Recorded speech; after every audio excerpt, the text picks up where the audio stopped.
দুই যুগ আগে রমনা বটমূলে পয়লা বৈশাখের অনুষ্ঠানে বোমা হামলায় হত্যা মামলায় মৃত্যুদণ্ডের সাজা কমিয়ে মাওলানা তাজউদ্দিন ও শাহাদাতুল্লাহ জুয়েলের যাবজ্জীবন কারাদণ্ড বহাল রেখেছেন হাইকোর্ট। আর মৃত্যুদণ্ড পাওয়া ৬ জন ও যাবজ্জীবন পাওয়া ৩ জন সহ মোট ৯ জনকে ১০ বছর করে সাজা দিয়েছেন উচ্চ আদালত। রাষ্ট্র ও আসামি পক্ষ এই রায়ের বিরুদ্ধে আপিল করবে। জাবেদ আক্তারের রিপোর্ট।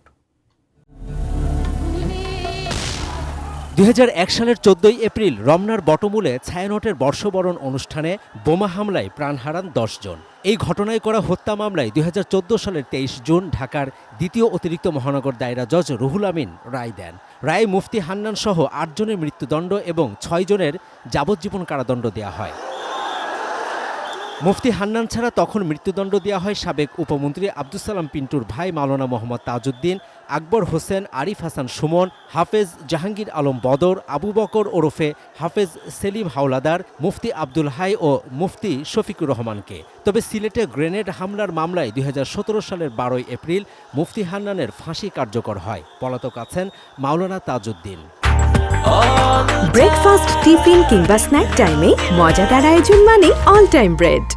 ১১ জনের ভিতরে একজন পলাতক, বাকি ১০ জন কারাগারে আছে। আর যাবজ্জীবন দণ্ডপ্রাপ্তদের মধ্যে মাওলানা আব্দুর রৌফ ও মাওলানা ইয়াহিয়া মারা গেছেন। কারাগারে আছেন শাহাদত উল্লাহ জুয়েল, সাব্বির, শেখ ফরিদ ও আবু তাহের। মঙ্গলবার আসামিদের ডেথ রেফারেন্স বা মৃত্যুদণ্ডের অনুমোদন, জেল আপিল ও আপিলের উপর রায় দেন বিচারপতি মোস্তফা জামান ইসলাম ও বিচারপতি নাসরিন আক্তারের হাইকোর্ট বেঞ্চ।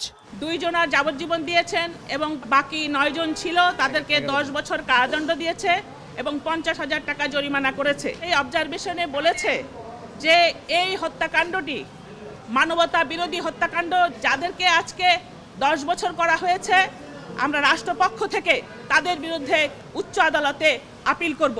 আসামিপক্ষের আইনজীবীরা বলেন এই রায় সঠিক হয়নি, তারা আপিল করবেন।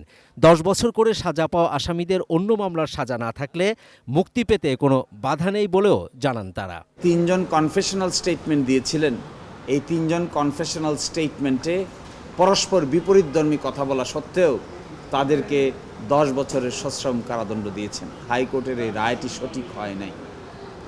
হয়তো লিগ্যাল এভিডেন্স না পেয়ে মাননীয় হাইকোর্ট বিভাগ নৈতিকভাবে সাজা দিয়েছেন, আইনের দৃষ্টিকোণ থেকে সাক্ষ্য প্রমাণের ভিত্তিতে নয়। আমরা এই বিষয়টি উচ্চ আদালতের নজরে আনব এবং উপযুক্ত সময়ে আপিল দায়ের করব।